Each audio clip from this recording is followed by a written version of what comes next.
a werewolf shifter romance audiobook written by Michael. Hey there, my awesome listeners. Welcome back to another heart-pounding werewolf shifter romance that's going to leave you absolutely breathless.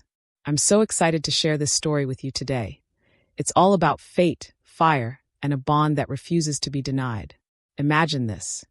You're a fierce wolf with a carefully constructed life, standing exactly where you want to be, when suddenly your entire world tilts on its axis.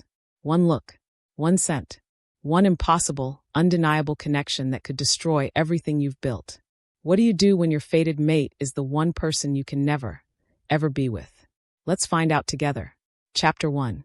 The mountain air bit at Sera's skin as she stood on the rocky overlook, surveying the valley below where two pack territories met. 5 years. 5 years she'd worked to prove herself worthy of being Blackstone Pack's head enforcer, and tonight would seal her position permanently. All she had to do was negotiate the treaty renewal with the Silvercrest Pack without incident. Simple. Professional. Done. You look tense, her beta, Marcus, said from behind her. It's just a formality. The Silvercrests want peace as much as we do. Sera didn't turn around. Nothing is ever just a formality when it comes to pack politics. Stay alert. The truth was, she had more than the treaty on her mind. 3 months ago, her father, former Blackstone Alpha, had been killed in what everyone called a rogue attack. But Sera knew better. The wounds were too precise, too calculated. Someone had murdered him, and she was going to find out who. But first, the treaty. They're here, Marcus announced. Sera's heightened hearing picked up the sound of vehicles approaching the neutral ground, an abandoned ranger station halfway between territories.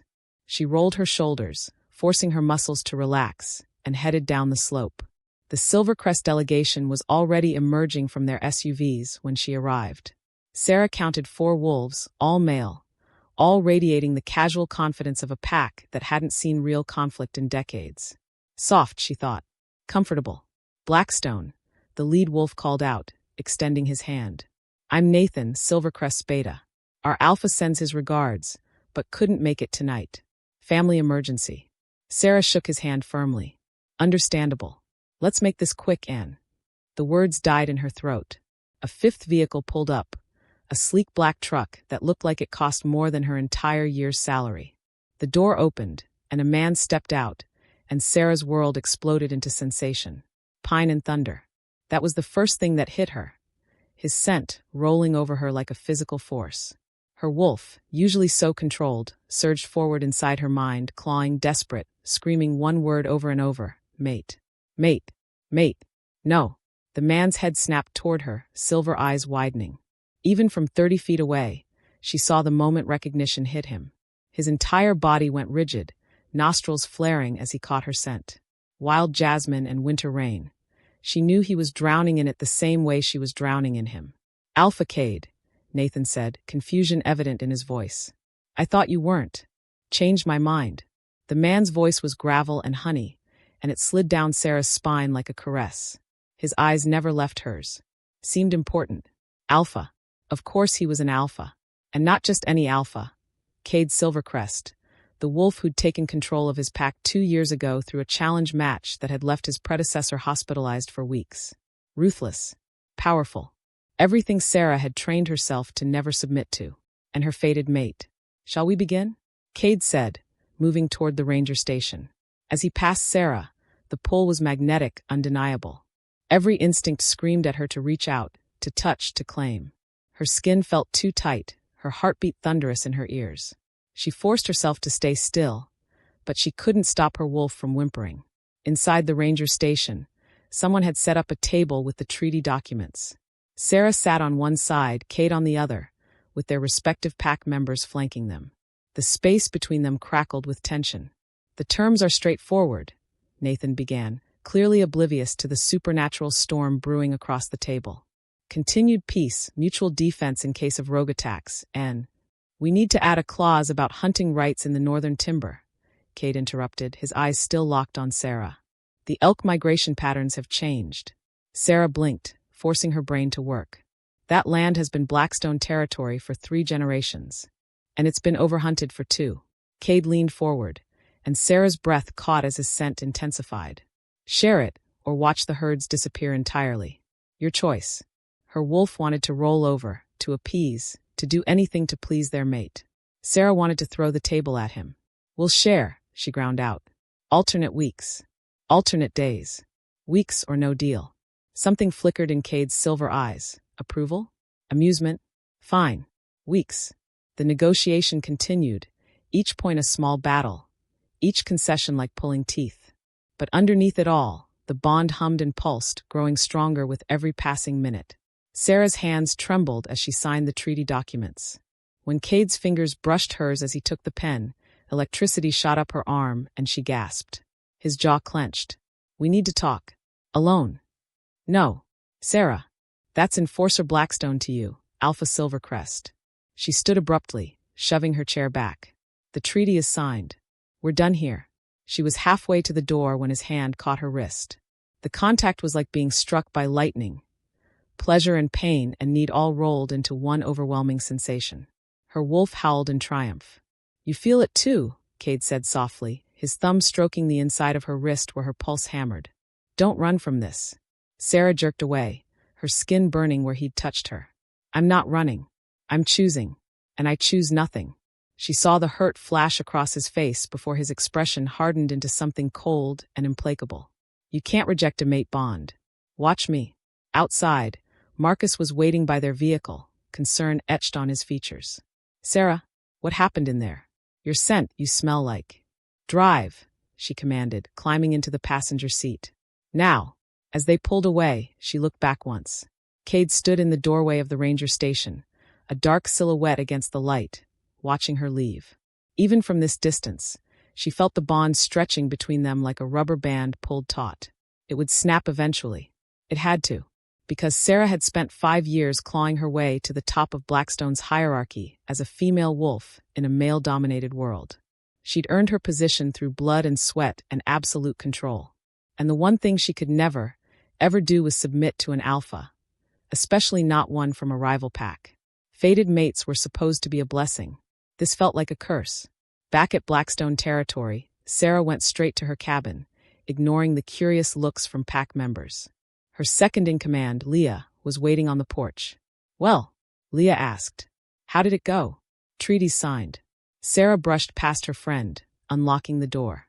"That's good news. So why do you look like you've seen a ghost?"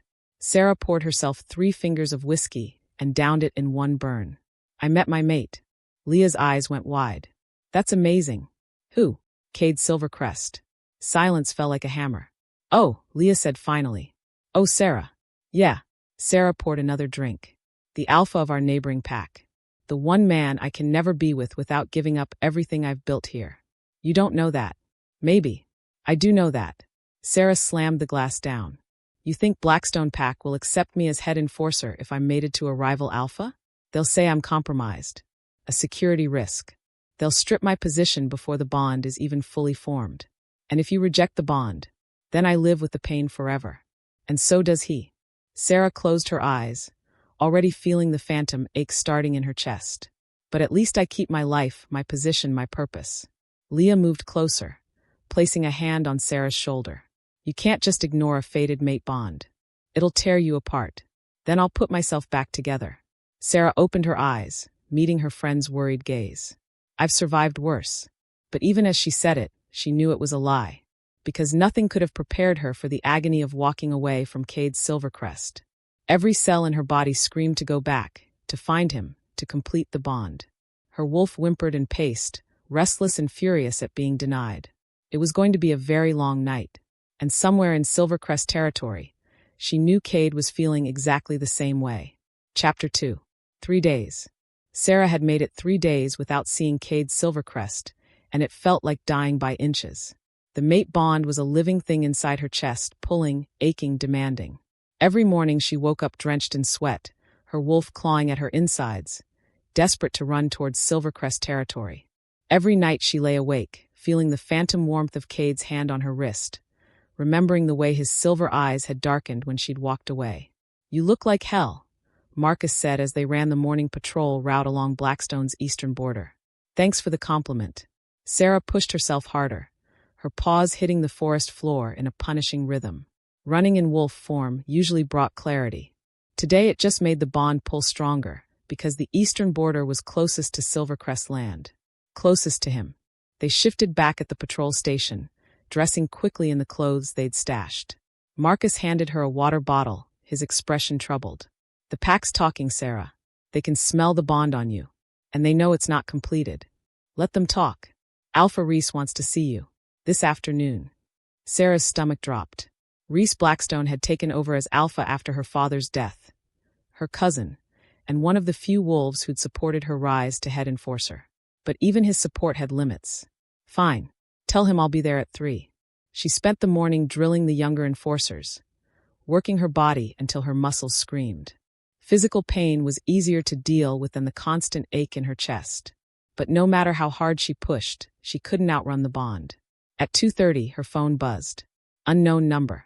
We need to talk. Tonight. The overlook where we met. K. Her fingers trembled as she stared at the message. Just seeing that single letter, K, sent a rush of warmth through her body. Her wolf practically purred. Sera deleted the message without responding. Alpha Reese's office was in the pack house, a sprawling lodge at the heart of Blackstone territory. Sera knocked once and entered. Reese sat behind his desk, all 6'4" of dominant alpha male. He'd been handsome once, before the weight of leadership had carved lines into his face. Now he just looked tired. Sera, sit. She remained standing. You wanted to see me? Don't make this harder than it needs to be. Reese gestured to the chair. Please. She sat. I'm going to be direct, Reese said.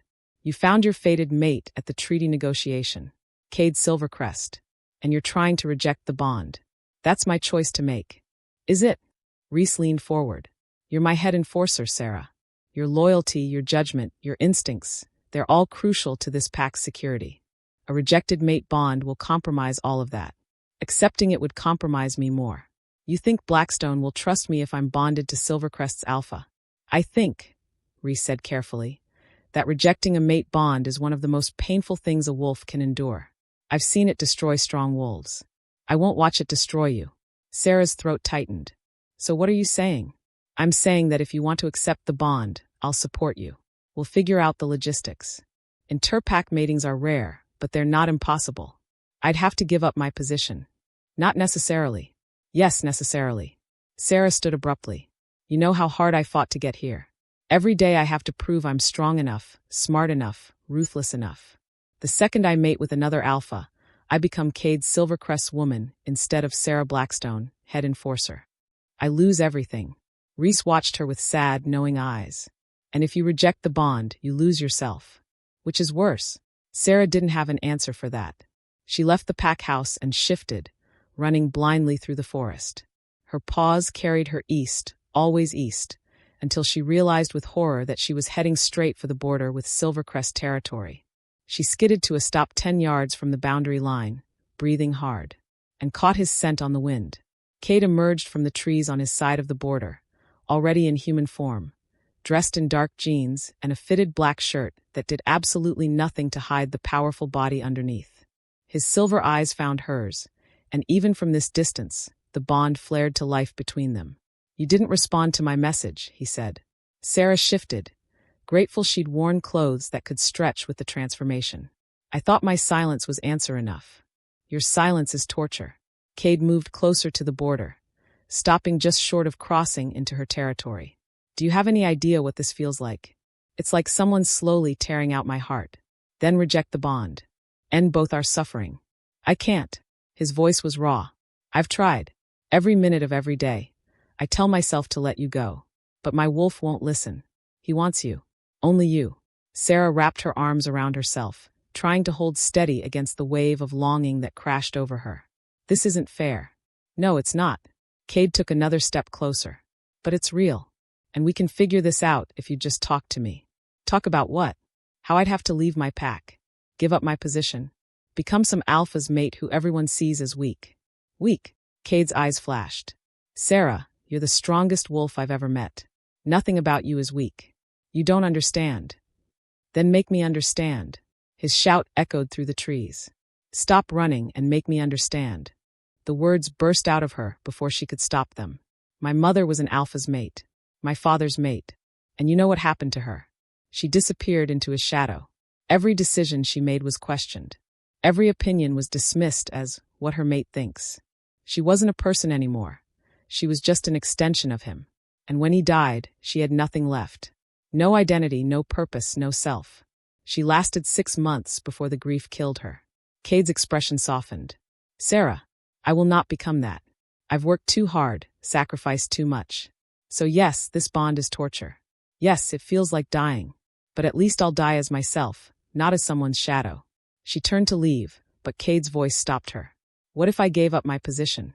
Sera spun back around. What? What if I stepped down as Silvercrest's Alpha? Would you accept the bond then? The offer stunned her into silence. And Alpha didn't just step down.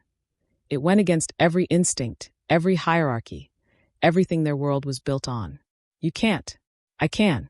And I will, if that's what it takes. Kade's jaw was set, determined. I've been Alpha for 2 years. My beta could take over. The pack would survive. But would you? Sera shook her head. Kade, being Alpha isn't just a position for you. It's who you are. I saw it in your eyes at the treaty negotiation. The way you command a room, the way your pack respects you. You'd be miserable. And I'm not miserable now. That's different. That's temporary suffering. What you're talking about is permanent sacrifice. Kade crossed the border. The moment his foot touched Blackstone territory, Sera's wolf went wild with joy and alarm. He was breaking pack law, risking conflict, all to close the distance between them. Kade, you can't be here. He was in front of her in 3 strides, his hands cupping her face, his forehead pressed to hers. The contact was electric, overwhelming, right? Sera's knees nearly buckled. Listen to me, Kade breathed. I don't care about positions or pack politics or any of it. All I care about is you. We're fated mates, Sera. That means something. That means everything. Sera's hands came up to grip his wrists, torn between pulling him closer and pushing him away. You say that now, but in a year, 5 years, you'll resent me for what you gave up. No. His thumbs stroked her cheekbones, and Sera had to bite back a whimper.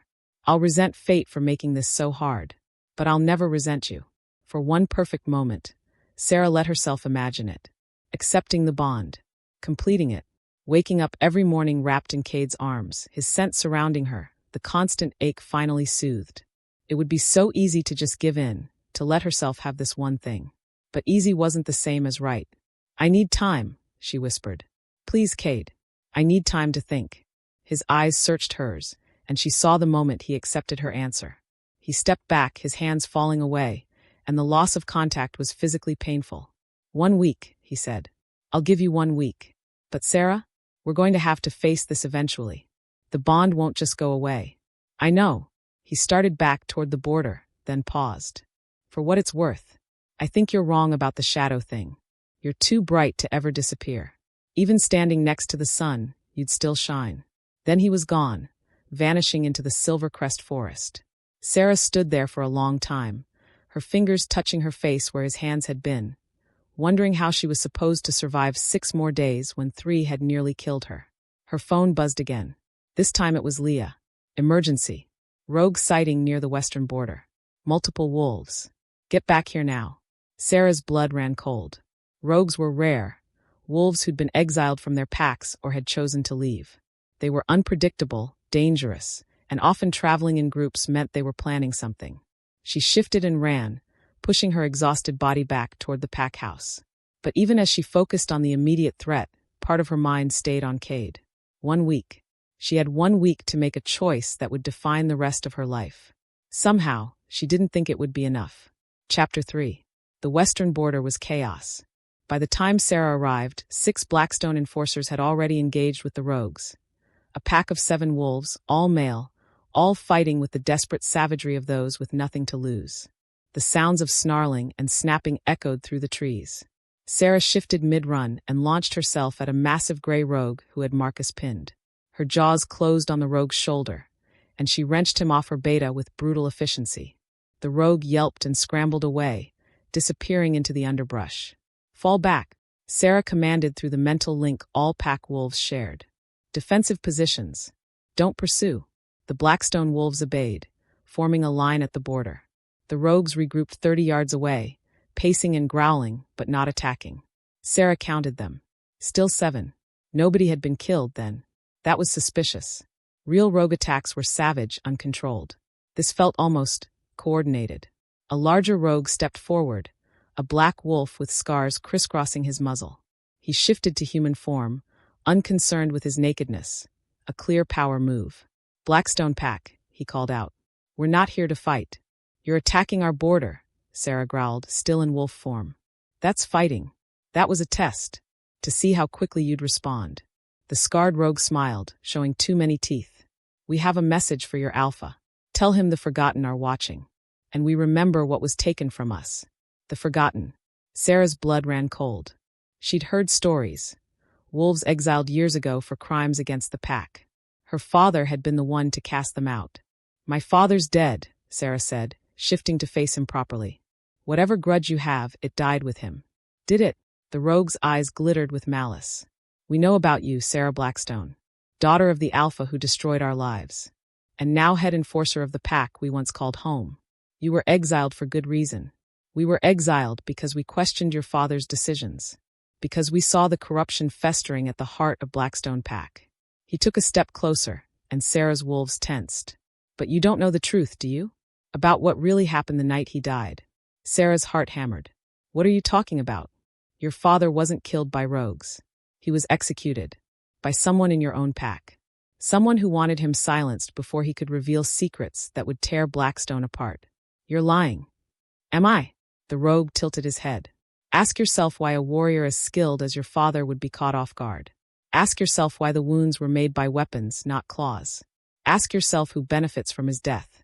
Alpha Reese." The thought came unbidden, and Sera hated herself for it. But Reese had been the one to take control immediately after her father's death. Reese had been the one to declare it a rogue attack without a proper investigation. Reese was her cousin.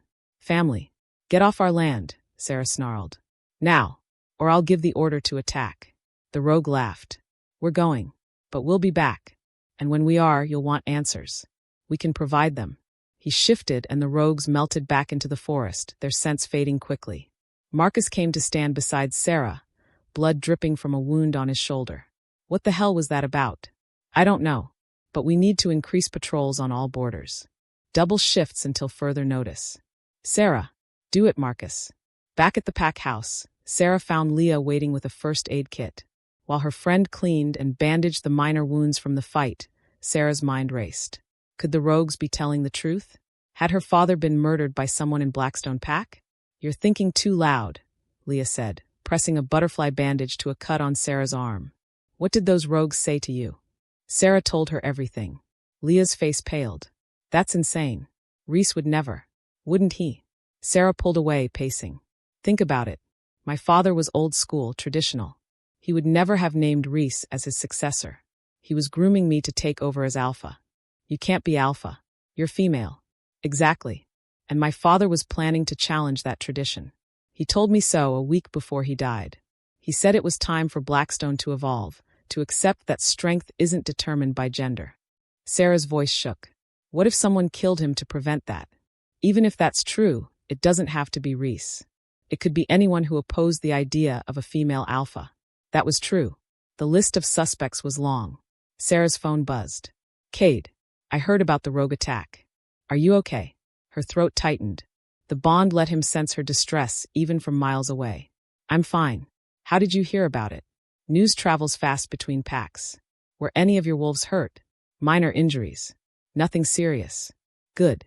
I was worried." Those 3 words shouldn't have affected her as much as they did. Sera stared at the screen, her thumbs hovering over the keyboard. She wanted to tell him about the rogue's accusations, about her father, about the conspiracy that might be lurking in her own pack. She wanted his support, his advice, his strength. But asking for help felt too much like admitting she needed him. "I need to go. More patrols to organize." "Sera, wait." She shut off her phone. "You're an idiot," Leah said mildly. "Excuse me. You heard me. You have a fated mate who clearly cares about you, and you're pushing him away because you're too proud to accept help.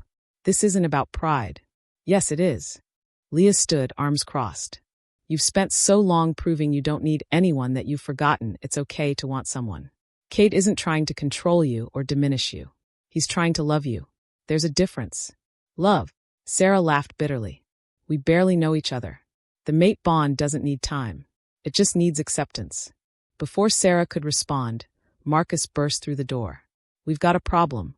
The rogues are back. But this time they're not alone. Sera's blood froze. What do you mean? They've crossed into Silvercrest territory. And they're heading straight for the Silvercrest pack house. No. Sera was running before she'd consciously made the decision, Marcus and Leah right behind her. She shifted mid-stride, her paws eating up the distance to the border. The mate bond pulled her forward like a beacon, terror flooding through the connection. Kade was in danger. She crossed into Silvercrest territory without permission, breaking pack law for the second time in as many days. She didn't care. The only thing that mattered was getting to him. The scene at the Silvercrest pack house was carnage. The rogues had brought reinforcements, at least 20 wolves, all attacking with coordinated precision. This wasn't a random assault. This was a planned strike. Sera spotted Kade immediately, his silver wolf form larger than any other, battling 3 rogues at once. Blood matted his fur. The bond screamed in her chest, demanding she help him. She didn't hesitate. Sera launched herself at the nearest rogue, her jaws clamping down on his hind leg. He howled and twisted, trying to shake her off, but she held firm. Another Blackstone wolf, Marcus, appeared beside her, helping to drive the rogue back. Blackstone pack, defensive formation around the Alpha. Sera commanded through the pack link. Her wolves responded instantly, forming a protective circle around Kade. The Silvercrest wolves, seeing the reinforcements, rallied and pushed back harder. Together, the 2 packs drove the rogues off. When the last rogue disappeared into the forest, an eerie silence fell. Sera shifted back to human form, her body aching from a dozen minor wounds. Around her, Silvercrest and Blackstone wolves were doing the same, eyeing each other with confusion and suspicion. Then Kade was there, pulling her against his chest, his hands running over her body checking for injuries. "What the hell were you thinking?" he growled. "You could have been killed." "So could you." Sera's hands matched his movements, cataloging his wounds.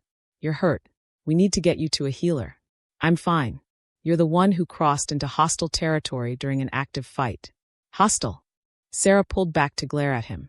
"Is that what we are to you?" "No." Kade's expression softened. "You're my mate, and you just saved my pack. But that doesn't change the fact that you took an insane risk." Around them, wolves from both packs were watching their exchange with open curiosity. Sera became acutely aware that she was standing in Kade's arms, in the middle of Silvercrest territory, after leading Blackstone wolves in an unauthorized cross-border operation. Alpha Reese was going to lose his mind. "We need to talk," Kade said quietly. "All of us. Because those rogues just attacked both our packs. This is bigger than territory disputes now." He was right. The rogues had struck at Blackstone's border and Silvercrest's pack house on the same night. They were sending a message. "Tomorrow," Sera said. "Neutral ground. Bring your counsel and I'll bring mine." "Sera." "Tomorrow, Kade." She stepped out of his arms, even though every cell in her body protested the separation.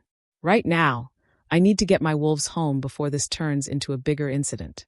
She turned to leave, but Kade caught her hand. The touch sent sparks racing up her arm. "Thank you," he said simply, "for coming when I needed you." Sera squeezed his hand once, then let go. The bond wouldn't let me do anything else. As she led her wolves back to Blackstone territory, Sera's mind churned. The rogues had mentioned her father's murder. They'd attacked both packs on the same night. And they'd called themselves the Forgotten, wolves exiled years ago. Someone was orchestrating this. Someone with a grudge against both Blackstone and Silvercrest. And Sera had a sinking feeling that before this was over, she was going to have to choose. Her position and independence, or her mate and the truth about her father's death. She couldn't have both. Could she? Chapter 4. The emergency council meeting was held at dawn, back at the ranger station where Sera and Kade had first met. The irony wasn't lost on her. Alpha Reese sat at the head of the table, his expression thunderous. Beside him were Marcus, Leah, and 3 senior pack members. Across from them sat Kade, his beta Nathan, and their own council members. Marcus came to stand beside Sera, blood dripping from a wound on his shoulder. "What the hell was that about?" "I don't know, but we need to increase patrols on all borders. Double shifts until further notice." "Sera." "Do it, Marcus." Back at the pack house, Sera found Leah waiting with a first aid kit.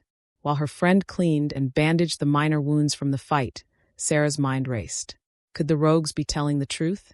Had her father been murdered by someone in Blackstone Pack? You're thinking too loud, Leah said, pressing a butterfly bandage to a cut on Sera's arm. What did those rogues say to you? Sera told her everything. Leah's face paled.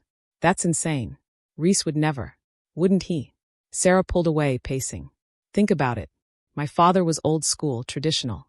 He would never have named Rhys as his successor. He was grooming me to take over as Alpha. You can't be Alpha. You're female. Exactly. And my father was planning to challenge that tradition. He told me so a week before he died. He said it was time for Blackstone to evolve, to accept that strength isn't determined by gender. Sera's voice shook. What if someone killed him to prevent that? Even if that's true, it doesn't have to be Rhys. It could be anyone who opposed the idea of a female Alpha.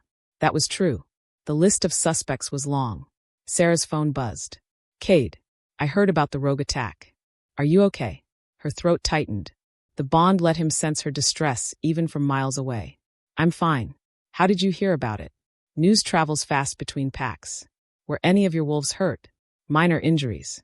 Nothing serious. Good. I was worried. Those 3 words shouldn't have affected her as much as they did.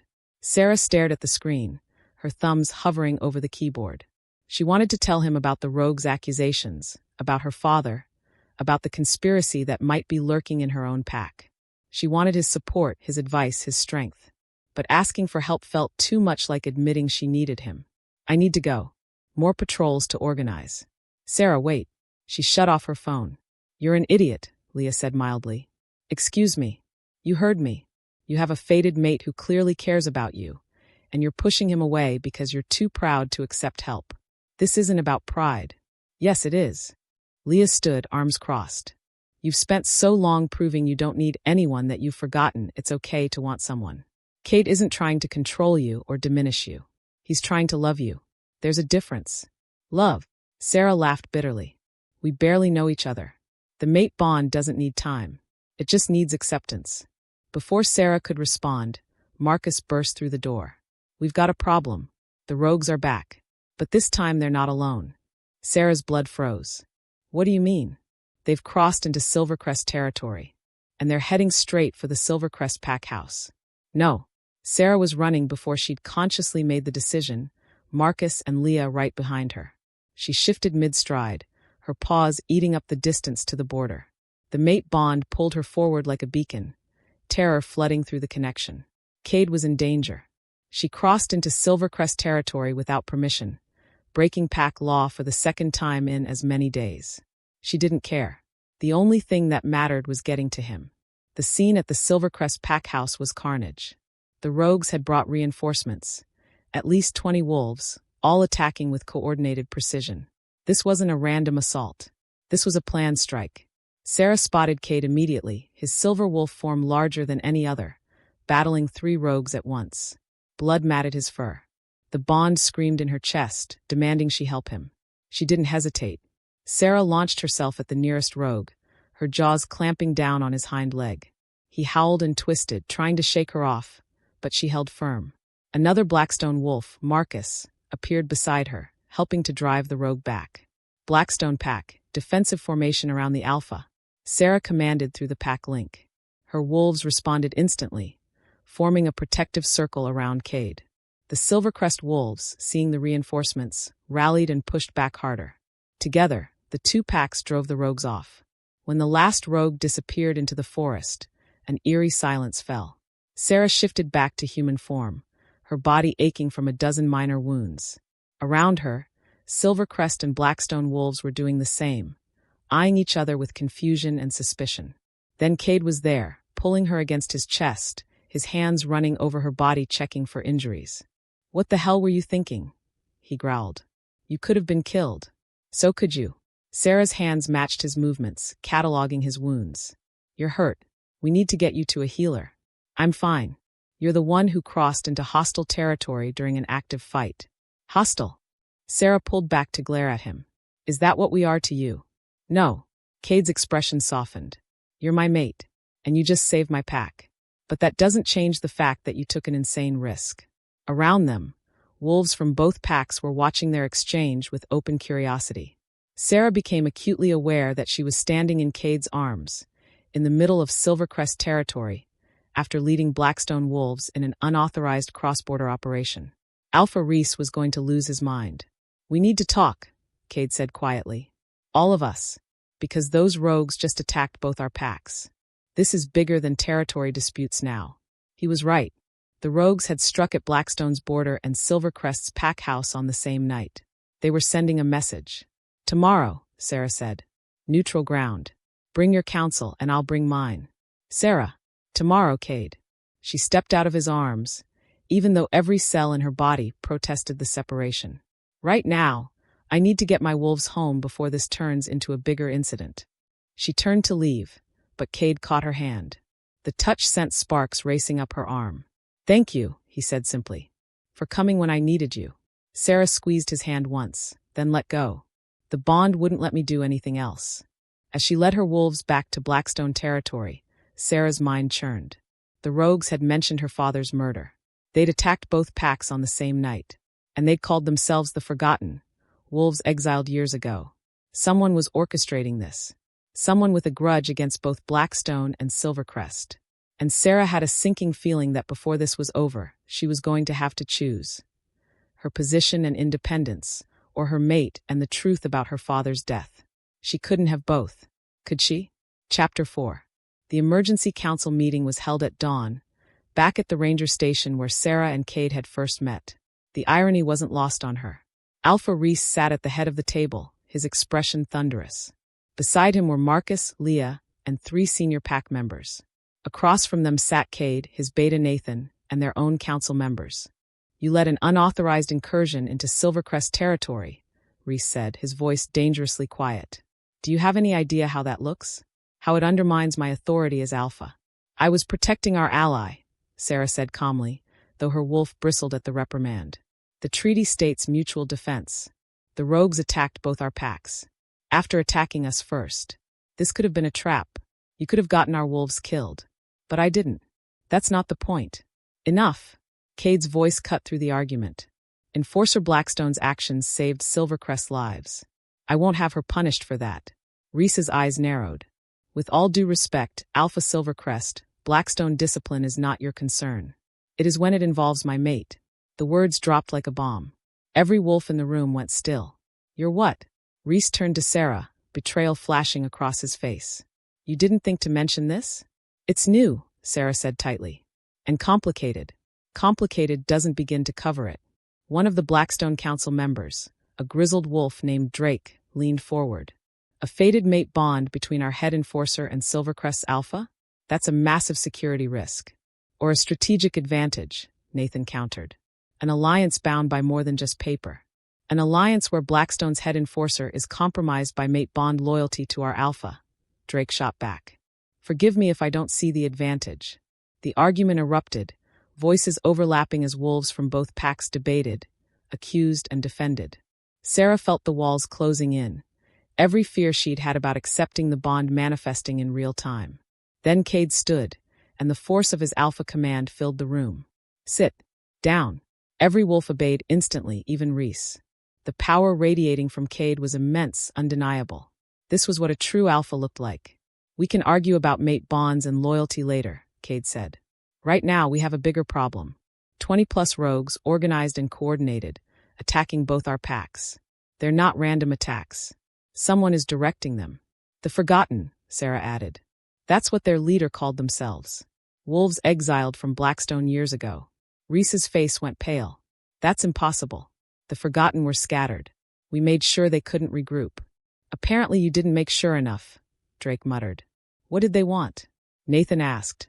Sera hesitated, then decided honesty was the only option. "They said my father wasn't killed by rogues. They said he was murdered by someone in Blackstone Pack. Someone who wanted to silence him before he could reveal secrets." The room exploded again. "That's absurd. Who would dare? This is exactly the kind of manipulation rogues use." "Quiet." Reese's Alpha command was weaker than Kade's, but still effective. He turned to Sera, and she saw genuine pain in his eyes. "You think I killed your father?" "I don't know what to think," Sera admitted. "But the timing is suspicious. He dies, you take control immediately, And suddenly I'm not being groomed for alpha anymore. Because you're not ready. Or because I'm female and you're traditional. Rhys stood abruptly, his chair scraping back. Your father was my uncle. My mentor. I loved him. The idea that I would. His voice cracked. If you truly believe I could do that, then I've failed as both alpha and family. Guilt twisted in Sera's gut. She'd known Rhys her whole life. He'd been at every birthday, every milestone. He'd taught her to hunt, to fight, to lead. But someone had killed her father. And she couldn't ignore the evidence just because it hurt. I need proof, she said quietly. One way or another. I need to know the truth. Kade moved to stand beside her, his presence a solid comfort. Then we find it. Together. This isn't your pack's business, Drake objected. It is now. Cade's hand found Sera's under the table, squeezing gently. The rogues attacked both Blackstone and Silvercrest. Whatever secrets they're after, they affect both packs. We work together, or we die separately. Nathan nodded slowly. He's right. We need a formal alliance. Full cooperation, shared intelligence, combined defenses. And who leads this alliance? Drake demanded. Blackstone and Silvercrest have been separate packs for generations. Combining them would require a unified alpha pair, Leah interrupted, her eyes bright.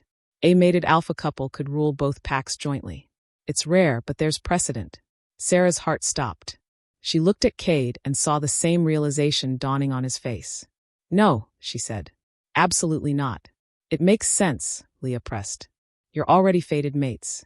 If you accepted the bond and took on alpha duties together. I'm not an alpha. I've never wanted to be an alpha. But you're your father's daughter, Rhys said quietly. He was preparing you. You have the strength, the intelligence, the respect of the warriors. The only thing you lack is the will. Because I've seen what it does to people. Sera pulled her hand free from Cade's, standing. I've watched alphas sacrifice everything, their families, their happiness, their lives, for the pack. I won't do that. You're already doing it, Kade said softly. You've been sacrificing your happiness to keep your position. How is that different? The truth of his words hit her like a physical blow. We don't have to decide this now, Nathan said diplomatically. But we do need to address the immediate threat. The rogues will attack again. Agreed. Rhys looked at Sera. I'm authorizing full cooperation between our enforcement divisions. You and Kade will coordinate defenses. And Sera, I want you to investigate your father's death. Officially. Whatever you find, I'll support you. It was more than she'd expected. Thank you. Don't thank me yet. If the rogues are right and there's a traitor in Blackstone, you're going to tear this pack apart to find them. The meeting disbanded with plans to reconvene in 2 days. As the others filed out, Kade caught Sera's arm. Walk with me. She should say no. Should maintain distance, maintain control. But the bond hummed between them, and she was so tired of fighting it. Okay. They walked in silence through the woods surrounding the ranger station. Spring was coming. Sera could smell it in the air, see it in the budding trees. New life, new beginnings. If only her own life felt that simple.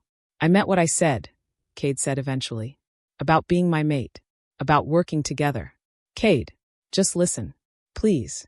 He stopped walking, turning to face her. I've been alpha for 2 years. It's lonely, Sera. Every decision weighs on you. Every failure is your fault. Every success is expected. I thought that was just how it had to be. His hand came up to cup her cheek, and Sera leaned into the touch despite herself. But then I met you, Kade continued. And for the first time, I thought maybe it didn't have to be lonely. Maybe I could have a partner. An equal. Someone who understands the weight and could help carry it. I'm not an alpha, Sera whispered. No, you're something better. You're someone who leads without needing the title, who fights without needing recognition, who sacrifices without expecting reward. His thumb stroked her cheekbone. You're exactly what I need. What both our packs need. And what I need. The words came out bitter. Does that matter? More than anything. Tell me what you need, Sera. Tell me what would make you happy, and I'll move heaven and earth to give it to you. What did she need? Sera had spent so long defining herself by what she didn't want. Didn't want to be weak, didn't want to be controlled, didn't want to disappear, that she'd forgotten to think about what she actually wanted. But standing here, Cade's hand warm against her skin, his scent surrounding her, the bond singing between them, she knew. I need to not lose myself, she said. I need to know that being your mate won't erase who I am. Never. Cade's voice was fierce. You're Sera Blackstone. warrior, enforcer, the strongest wolf I've ever met. Being my mate doesn't change that. It enhances it. Pretty words. True words. He leaned down, his forehead touching hers. I'm not asking you to submit to me. I'm asking you to stand beside me. As my equal. As my partner. As my mate. Sera's breath hitched. The bond won't give us a choice eventually. It'll drive us together whether we want it or not. Then let's choose it now. On our terms. Consciously. His lips brushed her temple, feather light. Choose me, Sera. Not because fate demands it, but because you want to. And goddess help her, she did want to. Wanted him with an intensity that terrified her. Wanted his strength, his support, his love. Wanted to stop fighting the one thing in her life that actually felt right. One condition, she breathed. Anything. We find out who killed my father first. Before we complete the bond. Before we make any decisions about leading the packs together, we get answers. I can't move forward with this weight hanging over me. Kade pulled back enough to meet her eyes. Deal. We find the truth. Together. Together, Sera echoed.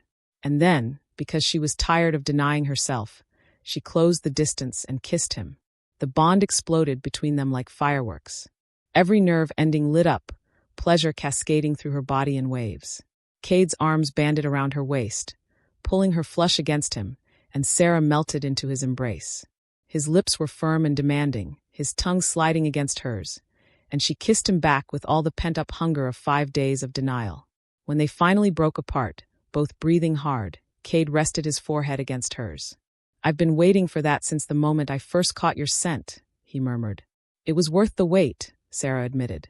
Her phone buzzed, shattering the moment. Marcus. Rogues spotted near the eastern border. Multiple groups. They're surrounding the territory. Sera's blood ran cold. They're making their move. Kade was already shifting, his silver wolf form magnificent in the dappled sunlight. Sera shifted beside him, and together they ran toward Blackstone territory. The rogues were waiting. But this time, Sera wasn't facing them alone. Kade ran beside her, his presence a steady comfort through the bond. Whatever came next, they'd face it together. Chapter 5. The eastern border was under siege. Sera and Kade arrived to find 30 rogues, maybe more, pressing against Blackstone's defensive line. Marcus had organized the enforcers into a tight formation, but they were outnumbered and tiring fast. Flank left. Sera commanded through the pack link as she and Kade crashed into the fight. Drive them toward the ravine. Silvercrest wolves poured in behind them. Nathan must have called for reinforcements the moment they'd started running. The combined force of both packs turned the tide immediately. Rogues scattered, regrouping in the trees. Then the black wolf with the scarred muzzle stepped forward. The leader. He shifted to human form, and this time Sera recognized him. Victor, she breathed, shifting as well. Victor Thorne. Hello, little Sera. Victor's smile was cruel. All grown up now, I see. Head enforcer. Your father would be so proud. You were his best friend. Sera's voice shook with rage. He trusted you. He stood by you even when the council wanted you exiled. And then he betrayed me anyway. Victor's eyes blazed. Your father discovered something, Sera. Something that powerful wolves in both Blackstone and Silvercrest didn't want revealed. When he refused to stay silent, they killed him. Made it look like a rogue attack. Convenient, wasn't it? Kade moved to stand beside Sera, his presence protective. What did he discover? The truth about the territory war 20 years ago. The one that killed dozens of wolves from both packs and nearly destroyed the alliance. Victor's gaze swept across the assembled wolves. It wasn't rogues who started that war. It wasn't even an accident. It was orchestrated. By wolves in your own packs who wanted the land, the power, and the bodies buried so deep no one would ever find them. You're lying, Marcus snarled. Am I? Ask your alpha where he was the night the war started. Ask him why he was one of the few wolves to survive when his entire unit was slaughtered. Victor pointed at Reese, who just arrived with more Blackstone reinforcements. Ask him why he never talks about that night. Reese's face was ashen. Victor, don't. Don't what?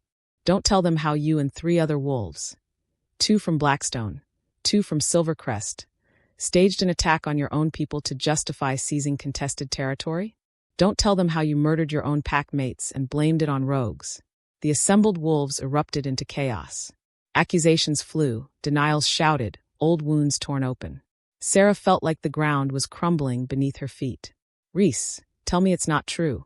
Her cousin's silence was damning. I was young, Rhys said finally, his voice hollow. We all were. We thought we were doing the right thing. The territory was rich in resources, and both packs were starving. We thought a quick war would settle things, that casualties would be minimal. 53 wolves died. Victor roared. 53. Including my mate. My pregnant mate. Sera's stomach turned. She'd known Victor's mate had died in the territory war. It's why her father had been so lenient when Victor's grief had turned to violence. Why he'd advocated for exile instead of execution. But her father hadn't known the truth. Or had he? When did my father find out? She demanded. 3 months before he died. Victor's expression softened slightly. He was investigating something else, supply chain irregularities, I think, and stumbled onto old records. Financial transactions. Communications between the conspirators. He confronted them, gave them a chance to confess and face justice. And they killed him instead, Sera finished, her voice breaking. The question is, Kade said, his alpha command filling the clearing. Who else was involved? Victor mentioned 4 wolves. Rhys is one. Who are the other 3? Rhys's jaw clenched. I won't give you names. You will, Sera snarled, her wolf surging forward. Or I'll rip them from your throat. Sera, they'll kill you. I don't care. She shifted mid-sentence, her wolf lunging at Rhys. They collided in a tangle of fur and fangs, rolling across the ground. Sera fought with everything she had, rage, grief, betrayal fueling every strike. But Rhys was an alpha, and alphas didn't go down easy. He pinned her, his jaws at her throat, a clear position of dominance. Stand down and force her. That's an order. Sera's wolf whimpered but didn't submit. The pack bond demanded obedience, but her fury was stronger. Then Kade was there, ripping Rhys off her, his silver wolf massive and terrifying. The 2 alphas faced off, power crackling between them. Touch my mate again, Kade growled, and I'll tear out your spine. She attacked me first. Because you killed her father. Kade's roar echoed through the forest. You stood in front of this pack, accepted their loyalty, their trust, and all the while you were hiding the fact that you're a murderer. Rhys shifted back to human form, his shoulders slumped in defeat. I didn't kill him. I swear on the moon goddess, I didn't kill him. But I know who did. Finally, Sera shifted as well, ignoring her bleeding wounds. Names. Now, Drake, from Blackstone Council, and 2 Silvercrest wolves, Garrett and Silas. Rhys looked at Kade. Your father's former Beta and Gamma. They're the ones who actually carried out the hit. Kade's face went cold with fury. My father knew about this? He was the 4th conspirator. The one who organized everything. Rhys's laugh was bitter. The territory war made both packs stronger in the long run. Resources were consolidated, weak wolves culled, leadership proven. From a ruthless strategic standpoint, it worked. 53 wolves died, Sera repeated, numb. And when your father found out and threatened to expose everything, Drake convinced the others that he had to be silenced. I argued against it. I begged them to find another way. But I was outvoted. Rhys met Sera's eyes. I'm guilty of conspiracy and cover-up. But I'm not guilty of murder. You're guilty of letting murderers walk free, Kade snarled. Where are they now? Drake is back at the pack house. Garrett and Silas are in Silvercrest territory. Probably at your pack house, actually. They're high-ranking enough that no one questions their movements. Sera looked at Victor. Is this what you wanted? The truth exposed. It's a start. Victor shifted back to wolf form. But exposure isn't enough. I want justice. Blood for blood. The 4 conspirators dead, and both packs paying restitution to the families of the fallen. That's not justice, Kade said. That's revenge. Call it what you want. You have 24 hours to deliver the conspirators to me, or I'll tear both your packs apart until I find them myself. The rogues melted back into the forest, leaving shocked silence in their wake. Sera's mind raced. Drake was back at the pack house, surrounded by loyal Blackstone wolves. Garrett and Silas were in Silvercrest, equally protected. And Rhys, goddess, what did she do about Rhys? We need to move fast, Nathan said, breaking the silence. If Drake hears about this confrontation, he'll run. Or attack, Marcus added grimly. A cornered wolf is a dangerous wolf. Sera made a decision. Marcus, Leah, take a team back to the pack house. Arrest Drake. Don't let him near communications equipment, and don't let him hurt anyone. If he resists, put him down. Marcus nodded and shifted, leading half the Blackstone wolves back toward pack lands. Kade was already organizing his own wolves. Nathan, you're with me. We're going after Garrett and Silas. I'm coming with you, Sera said. Sera, they helped kill my father. I'm coming. Kade's jaw clenched, but he nodded. Fine, but you follow my lead on Silvercrest territory. That left the question of Reese. Her cousin stood alone, no longer an alpha in anyone's eyes. Just a broken wolf who'd made terrible choices and compounded them with worse ones. You'll stand trial, Sera told him. Both packs will hear the evidence and decide your fate. I know. Reese's voice was barely a whisper. For what it's worth, Sera. I'm sorry. I've been sorry every day for 20 years. Sorry doesn't bring back the dead. 2 Blackstone wolves stayed behind to guard Reese while the rest split between the pack house raid and the Silvercrest mission. Sera ran beside Kade, their wolves moving in perfect sync, the mate bond humming with shared purpose. They reached Silvercrest pack house just as the sun was setting, casting long shadows across the clearing. Kade shifted and strode toward the main entrance, Sera and Nathan flanking him. Garrett and Silas were in the great room, playing cards with other senior wolves. They looked up as Kade entered, and Sera saw the moment they realized something was wrong. Alpha, Garrett said carefully, standing. We weren't expecting you back so soon. Clearly. Kade's voice was ice. Tell me, Garrett, where were you the night Alpha Blackstone died 3 months ago? Garrett's face went pale. Silas bolted for the back door. He didn't make it 3 steps before Sera tackled him, her training as an enforcer making the takedown effortless. She pinned him face down, her knee in his spine. Going somewhere, she growled. Garrett tried to shift, but Kade's alpha command crashed down like a physical weight. Don't move. The entire pack house had gone silent, wolves staring in confusion and growing horror as their alpha confronted 2 of their most respected members. You killed him, Kade said, his voice carrying to every corner of the room. You and Silas. On the orders of my father and Drake Blackstone. You murdered Alpha Blackstone to cover up the conspiracy behind the territory war 20 years ago. Gasps echoed through the room. Several wolves shifted nervously, uncertain where their loyalty should lie. Garrett's shoulders slumped. We were following orders. Your father said. My father is dead. Kade cut him off. Whatever orders he gave died with him. But you continued the conspiracy. You let an innocent alpha's death be blamed on rogues. You let his daughter grow up not knowing the truth. Kade's eyes found Sera's across the room, and she saw the pain there, the realization that his own father had been a monster, that the legacy he'd inherited was built on lies and murder. I'm sorry, Garrett whispered. We're sorry. Tell that to the 53 families who lost loved ones in a manufactured war, Sera said coldly. Tell that to my mother who died of grief. Tell that to every wolf who believed they were serving honorable alphas when they were really serving murderers. She hauled Silas to his feet, passing him off to Nathan. Kade did the same with Garrett, and together they marched the conspirators outside. A crowd had gathered, Silvercrest wolves, drawn by the commotion. Kade addressed them with the full force of his alpha presence.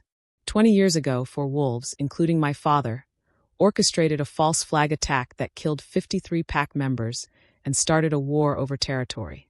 When Alpha Blackstone discovered the truth 3 months ago, Drake, Garrett, and Silas murdered him to keep the secret buried. Kade's voice rang out clear and strong. As of tonight, Garrett and Silas are stripped of their ranks and will face trial alongside Drake and former Alpha Reese. Justice will be served. The crowd erupted in shock, anger, and confusion. But no one challenged Kade's authority. An alpha who could expose his own father's crimes was an alpha who valued truth over legacy. They transported the prisoners to neutral ground, where Victor and his rogues were waiting.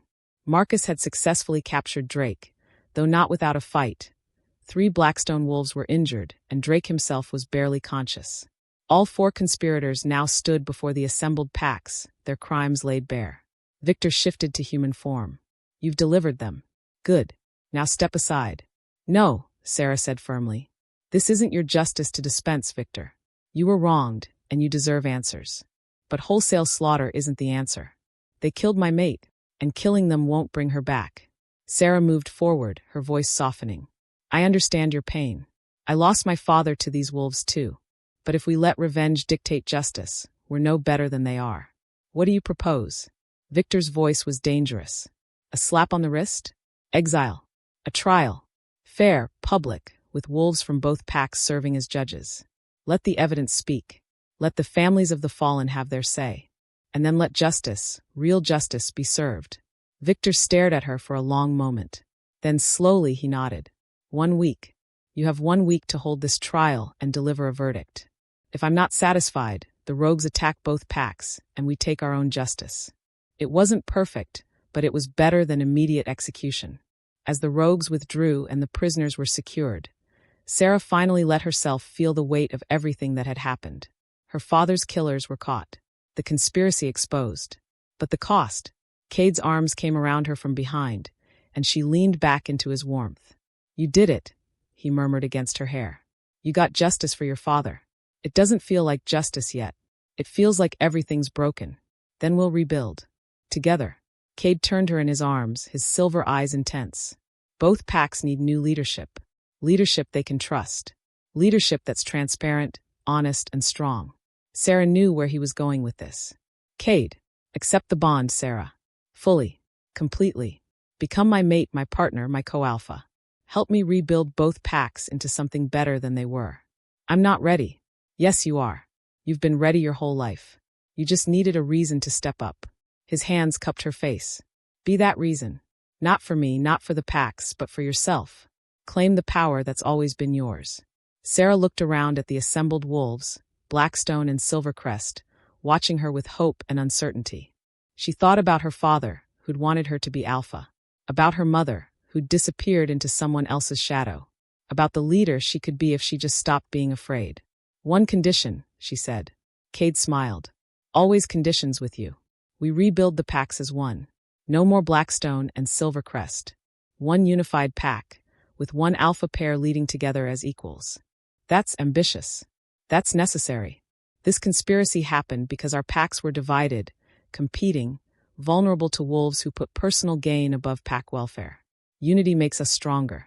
Kade's eyes gleamed with admiration and love. You're going to be an incredible alpha.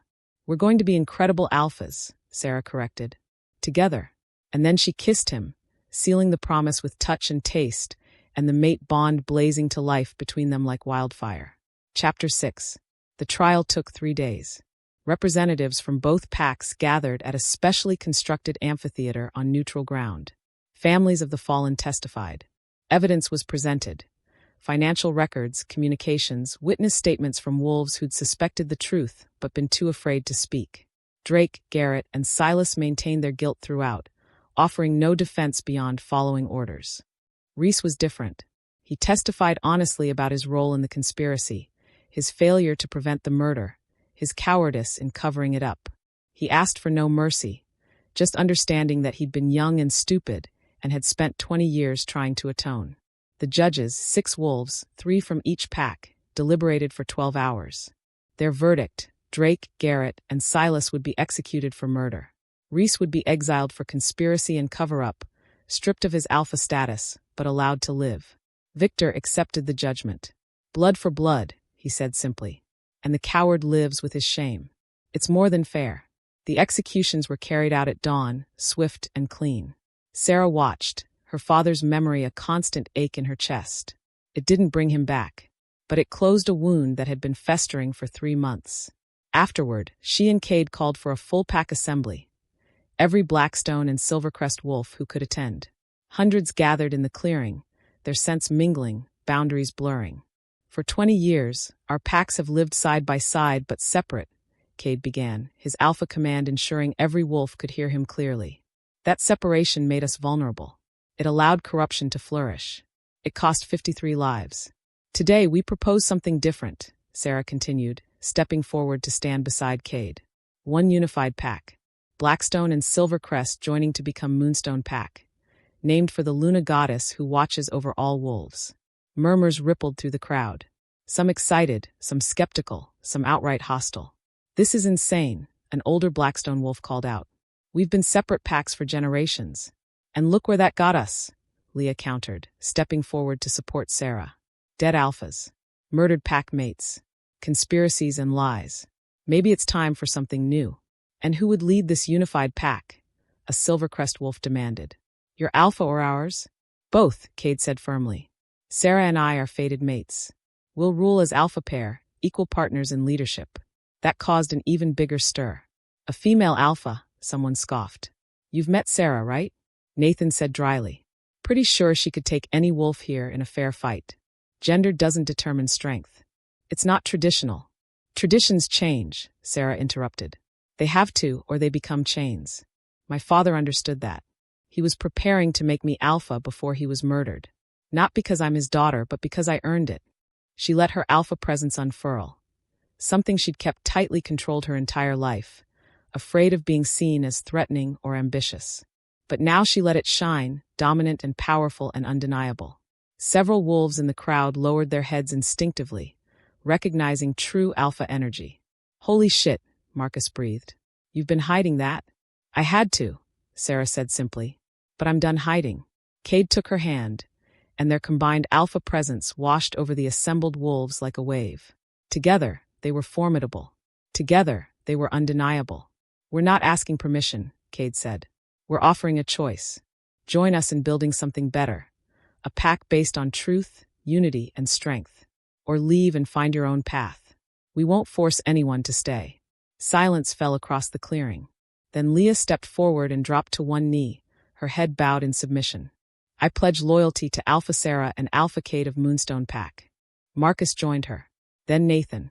Then more wolves, one by one, until hundreds knelt in the clearing, their voices rising in a chorus of pledged loyalty. Not everyone knelt. A dozen wolves from each pack stood firm, unwilling to accept the change. Kade nodded to them respectfully. You're free to go. No judgment, no consequences. We wish you well. The dissenting wolves left, and Sera felt a pang of loss. But she also felt relief. The wolves who remained were here by choice, not obligation. Now, Kade said, pulling Sera close, we have one more piece of business. The mate bond. Heat flooded Sera's cheeks as she realized what he meant. The claiming ceremony. In front of the entire pack. Here, she hissed. Now, they need to see it. To witness the bond that will unite them. Kade's lips brushed her ear. Unless you're having second thoughts? No second thoughts. Sera's wolf was practically vibrating with eagerness. But maybe we could skip the audience. Where's the fun in that? Kade pulled her into a kiss, deep and possessive and claiming. The mate bond surged between them, stronger than ever now that they'd committed to each other fully. Sera kissed him back with everything she had. Weeks of denial and longing and need finally given permission to overflow. When they broke apart, both breathing hard, Kade's eyes had shifted to Wolf Silver, and Sera knew hers had done the same. Mine, Kade growled, his canines elongating. Yours, Sera agreed. And you're mine. She tilted her head, exposing the juncture of her neck and shoulder. The traditional mating mark location. Kade's eyes darkened with hunger and love. This is forever, he warned. I know. His teeth sank into her skin, and Sera cried out as pleasure-pain ecstasy exploded through her body. The mate bond snapped fully into place, no longer tentative or partial but complete and perfect and absolutely unbreakable. She felt Kade in her mind, his emotions bleeding into hers, his presence a constant comfort. When he pulled back, blood stained his lips. Sera grabbed him and returned the favor, biting down on his neck, marking him as thoroughly as he'd marked her. Mine, she sent through their new mental link. Always, Kade replied. The assembled pack erupted into howls of celebration, the sound echoing through the forest. Sera and Kade stood together, bloodied and bonded and absolutely complete, ready to lead their united pack into a new era. But first, they had to survive the traditional mating run. Shift, Kade commanded, his alpha voice brooking no argument. Sera shifted, her wolf form sleek and powerful. Kade shifted beside her, his silver wolf magnificent in the fading light. Catch me if you can, Sera sent through the bond, then bolted into the forest. Kade's answering howl was pure joy as he gave chase. The pack watched them go, then shifted en masse and followed, their voices joining in a chorus of celebration that rang through the mountains. Sera ran with wild abandon, glorying in her wolf form, in the wind in her fur, in the sensation of Kade pursuing her with single-minded focus. This was freedom. This was joy. This was exactly what she'd been missing her entire life. Kade caught her by a moonlit stream, tackling her gently and pinning her in the soft grass. They shifted back to human form, and Sera pulled him down into a kiss that tasted like moonlight and promises. I love you, Kade murmured against her lips. My mate. My alpha. My everything. I love you too, Sera breathed, the words coming easier than she'd expected. Thank you for being patient with me. Thank you for being worth the wait. They made love under the stars, the mate bond singing between them, their bodies moving together in perfect synchronicity. Every touch was electric. Every kiss was worship. And when they finally fell asleep wrapped around each other, Sera felt more complete than she'd ever thought possible. She'd spent her entire life fighting against losing herself in someone else's shadow. But Kade wasn't a shadow, he was light. And together, they shone bright enough to illuminate an entire pack's future. Chapter 7. 6 months later. Sera stood on the high overlook where she'd first caught Kade's scent, surveying Moonstone Pack territory spread out below her.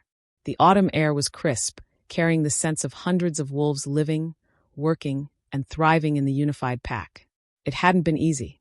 Merging two packs meant merging territories, hierarchies, traditions, and egos. There had been conflicts, challenges, and more than one wolf who'd tested Sera's authority as female alpha. She'd put them all in their place. Admiring your kingdom? Kade's voice came from behind her, warm with affection. Our kingdom, Sera corrected, leaning back into his embrace as his arms came around her waist. How did the council meeting go? Productive. We've finalized the new pack laws, including the provision that gender is not a barrier to any rank. Kade nuzzled her neck, right over his mating mark. Leah's already training 3 young females for enforcer positions. Good. Sera's hand came up to cover his. And the forgotten? Victor and his rogues have formally petitioned to rejoin the pack. I think we should accept them. Sera turned in his arms. Really? After everything? They were wronged. They deserve a second chance. Kade's expression was serious. Victor especially. He lost everything and spent 20 years seeking justice. That kind of loyalty and determination?